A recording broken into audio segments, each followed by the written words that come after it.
This video contains discussions of hate towards trans people. Alright, you might be wondering, Funk, what are you doing? What is this video? Don't you usually make videos about Gnosticism? And yeah, that's true, but I'm allowed to have two things, and I'm deciding now my second thing is going to be gender. I don't do Homestuck videos anymore, so I'm doing gender videos, alright? In July 2020, I made a video about one of my favorite characters, CHIHIRO Fujisaki. In it, I argued that CHIHIRO is an interesting depiction of a trans woman. Now, I don't think it's that insane of a thing to argue, especially given that she goes by feminine pronouns until a group of boys decides her gender for her after her death. But I didn't realize how polarized the fans are about CHIHIRO because I'm not in the Danganronpa fandom, as it were. I did read Danganronpa 2 before the games were localized in a paywalled Let's Play in an old forum in the 2010s, so I'm not fucking clueless either. I ended up privating the video so I could sleep better at night without having to think about it. That's not to say I think I was incorrect, it's to say that I didn't realize I would get death threats for discussing a character from a video game. Now it's 2026 and I'm making a video about Crona from Soul Eater, another character with, shall we say, a miasma of gender surrounding them. I'm not in the broader Soul Eater fandom, just like I wasn't in the Danganronpa fandom, so I realize I'm about to stick another fork into an electrical outlet on this one, so let's just rip the band-aid off. This video is about a trans femme interpretation of Crona. I realize Crona is not a trans woman in canon. In fact, Crona's gender is never revealed, leading to a number of interpretations, including being non-binary. It's kind of pathetic for me to have to announce this at the beginning of the video, but I know how the story goes. I make a well-researched video painstakingly going over everything I can 3 fucking times, and still stunlock the dumbasses who have only read the video's title. In the anime, Crona is referred to with male pronouns, and I realize that Okubo has stated that Crona does not have a gender. I'm going to discuss both of these things in this video. The argument I'm making is that if you, for a moment, entertain the idea that Crona is a trans girl, then a vivid and interesting picture of her character emerges, recontextualized in a way that brings me unfathomable joy. There's also evidence in the text that leads me to believe in this interpretation.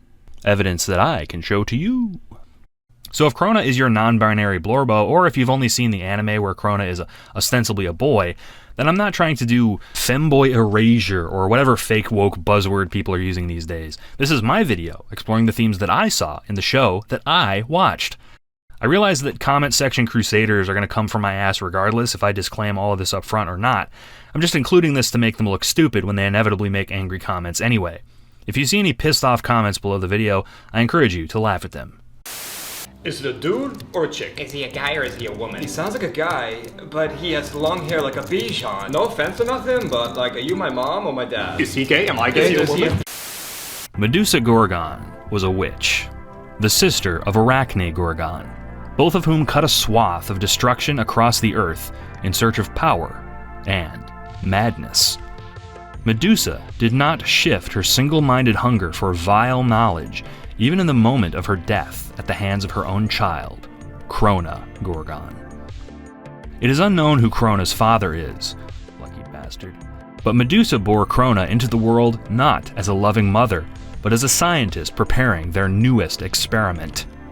Crona was treated with all the love of an object, never given attention, except when Medusa was performing her experiments.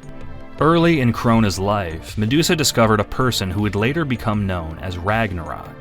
It is unknown what Ragnarok's life was like before meeting Medusa, or if he even remembers it. But upon meeting Medusa, she submerged Ragnarok into a vat of black blood, Joker style, which dissolved him.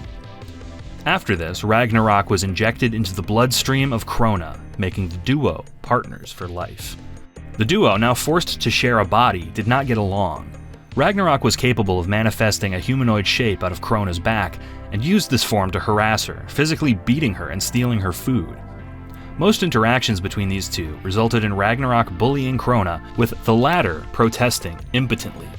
Imagine if your sibling also lived inside your body, and if your sibling hated you. That reminds me of Calliope and Calibor. Early in Crona's life, Medusa introduced a regimen of obedience, forcing her into solitary confinement to coerce her into killing small animals, like the black dragon. Under Medusa, Crona's suffering was unfathomable. Remember that book, A Child Called It? Well, Crona makes Dave Pelzer look like a fucking trust fund baby. Eventually, Crona began killing humans in order to feed them to Ragnarok, according to Medusa's experiments. So Crona would eventually become a Kishin herself. A Kishin is it's like if anxiety and depression gave you superpowers. This mass murder led Crona into conflict with Shibusen School's Maka Albarn.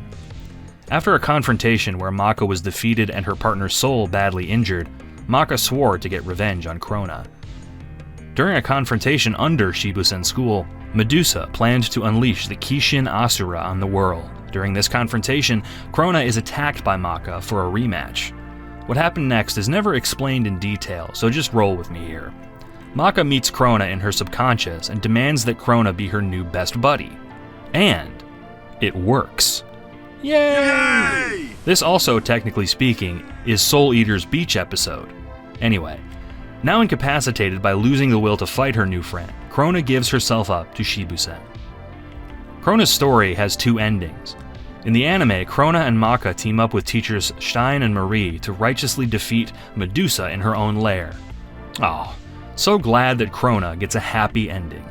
I wonder what happens to her in the manga. Hang on, let me check. Oh no.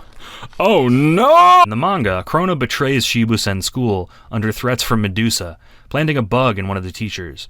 After this is discovered, Crona is imprisoned and told to leave, returning to Medusa. The purpose of Medusa's black blood experiments seemed to be more important to her than her very life.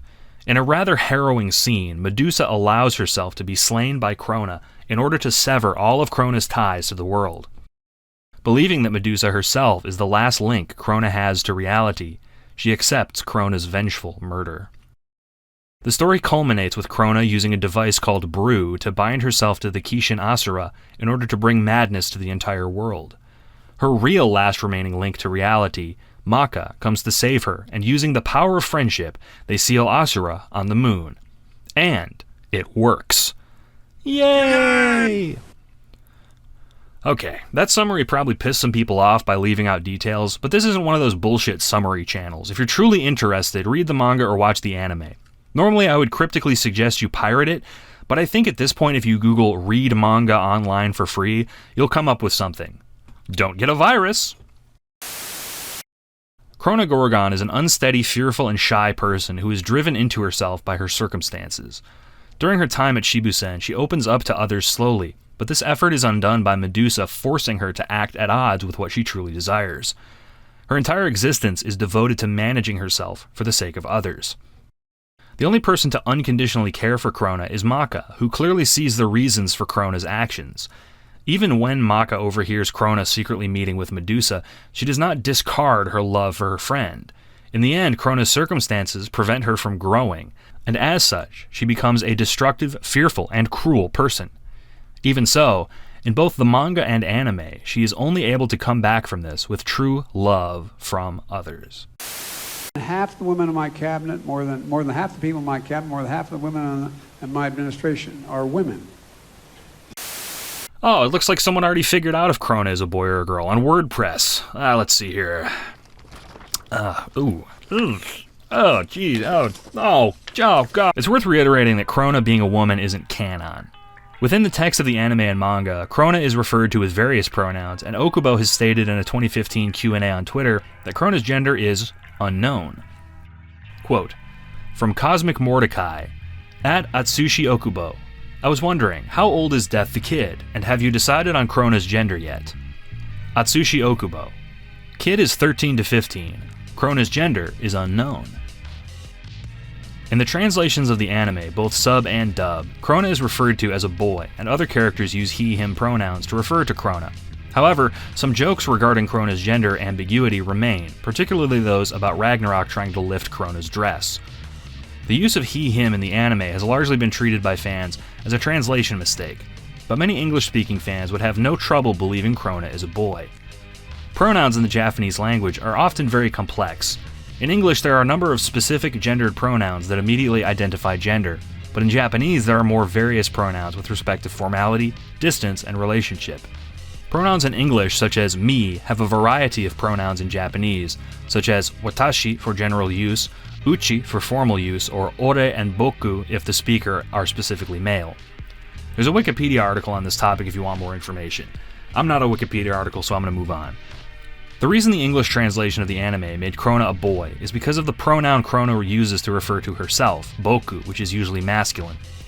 This is less hard and fast than in English, as many tomboy girls in real life and media use boku, such as Utena from Revolutionary Girl Utena.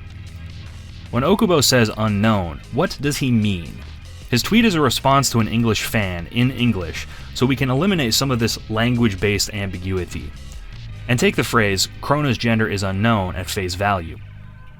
What he likely means is that he, as the author, has not decided upon a canon gender for Crona.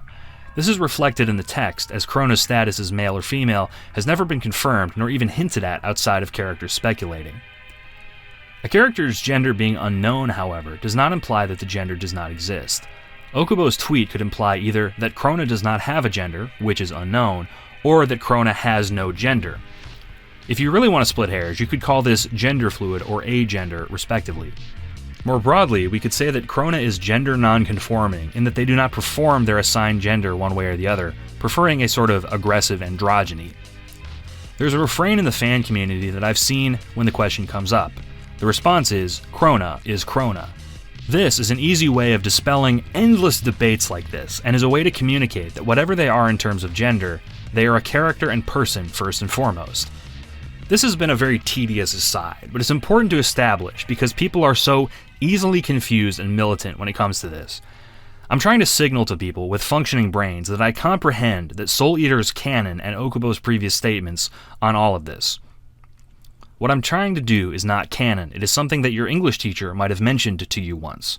Interpretation and analysis.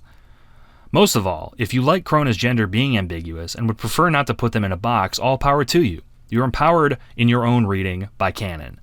Even so, Crona is a character in fiction who I am going to examine from the lens of femininity. If that's not for you, then just leave now, and take this as a little refresher on Crona from Soul Eater.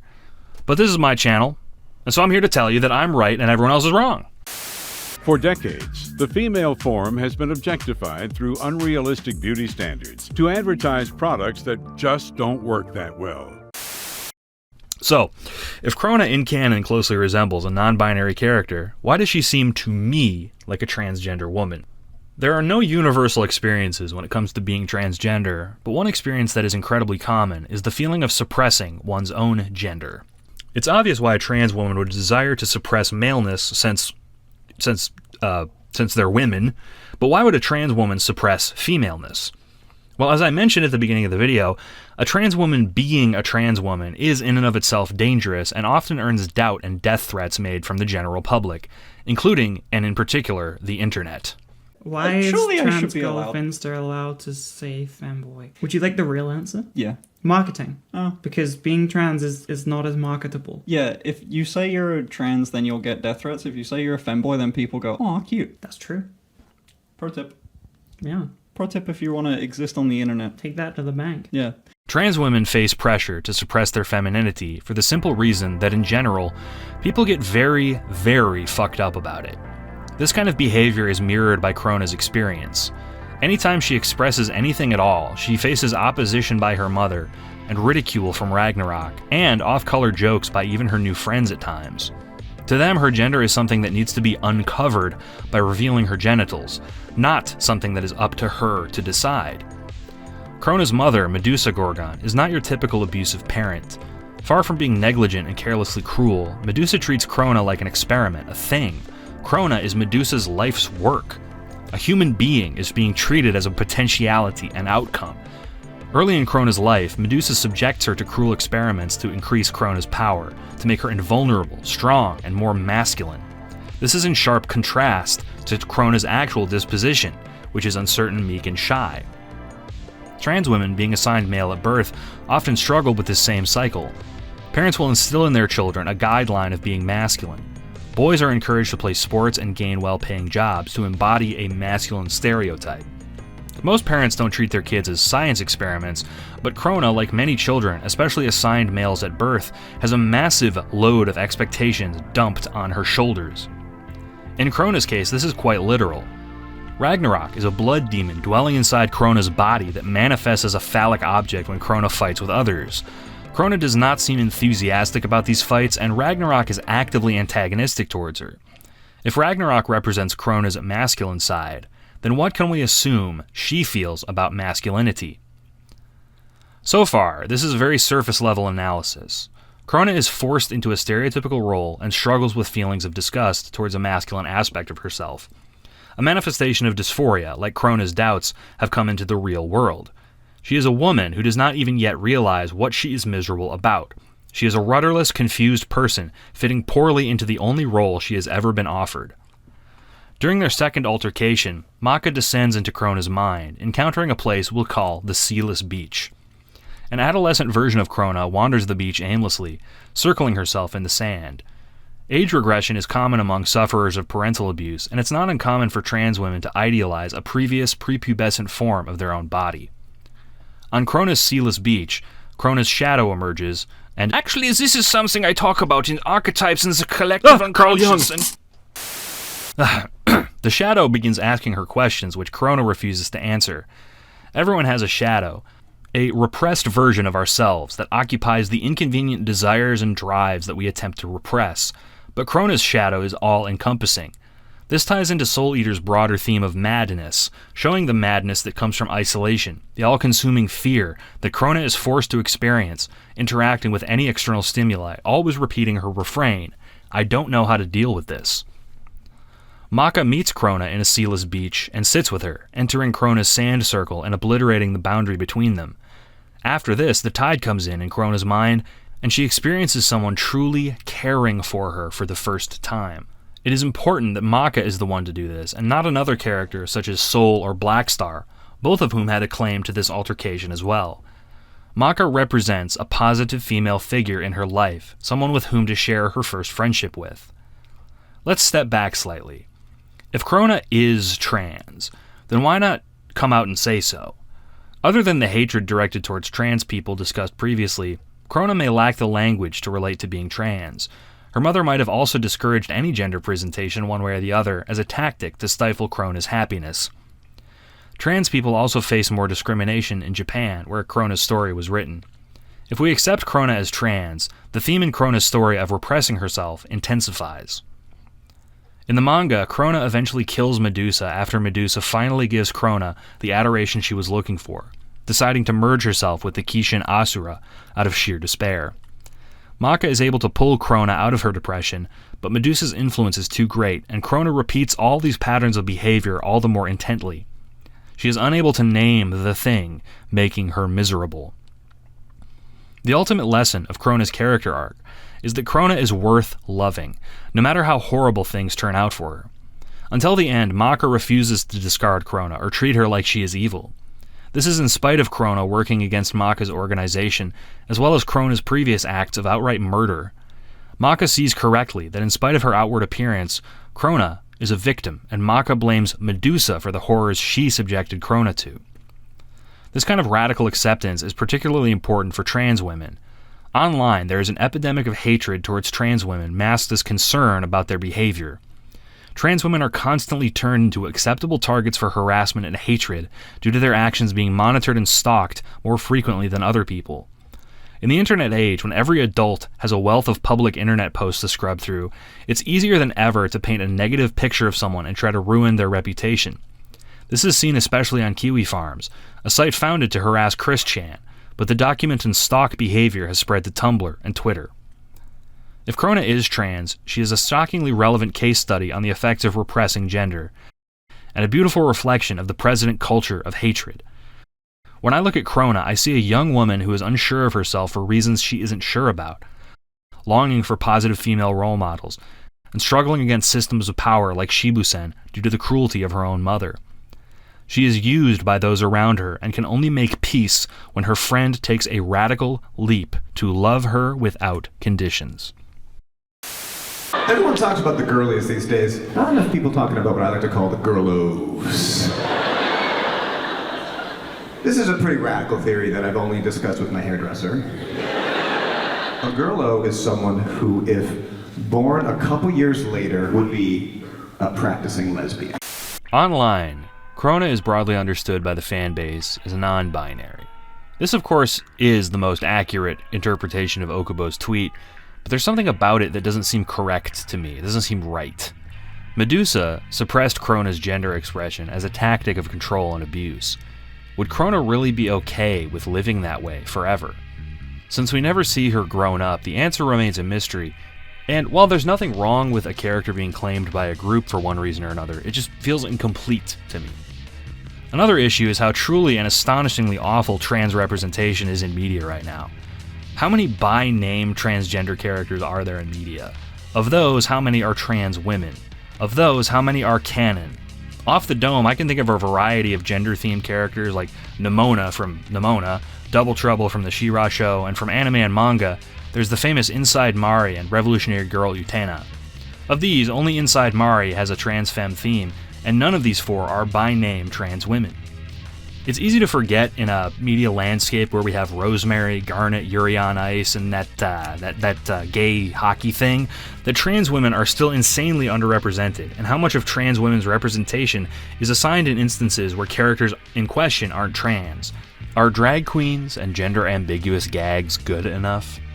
And how often are depictions reduced to trans sex worker jokes, a la Anger Management or Ace Ventura? This is all to say that there is a reason that this analysis is necessary. Trans stories are rare, and sometimes they can exist where an author didn't necessarily intend to create one. This is because the experience of being transgender isn't as rare or strange as people assume.